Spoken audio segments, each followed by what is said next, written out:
ہم میں سے اکثر لوگ یہ سمجھتے ہیں کہ اللہ کو پانا صرف مصلح اور تسبیح کا کھیل ہے، مگر کیا آپ کو پتہ ہے ایک ایسا شخص بھی ہو سکتا ہے جو ساری زندگی سجدے کرے مگر اللہ کی نظر میں وہ نیک ہی نہ ہو، کیونکہ عبادت بنیاد نہیں، عبادت عمارت ہے۔ بنیاد ہے انسانی ہمدردی۔ اگر کسی کو درد میں دیکھ کر آپ کا دل نہیں دکھ رہا تو آپ نمازی، روزے دار، عبادت گار سب ہو سکتے ہیں، مگر آپ صالح نہیں۔ آپ نے عمارت تو کھڑی کر لی مگر آپ فاؤنڈیشن رکھنا بھول گئے۔ میرے نبی صلی اللہ علیہ وسلم نے فرمایا، جو زمین والوں پر رحم نہیں کرتا آسمان والا اس پر رحم نہیں کرتا۔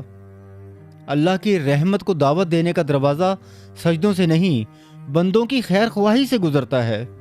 جو ہم دردی سے محروم ہو گیا سمجھو وہ پوری خیر سے محروم ہو گیا۔ آج اپنے دل سے پوچھیں، کیا اس میں کسی کا درد موجود ہے؟ اگر اس پیغام نے آپ کو سوچنے پر مجبور کیا ہے تو کمنٹ میں رحمت لکھیں اور اسے کسی سخت دل تک پہنچائیں۔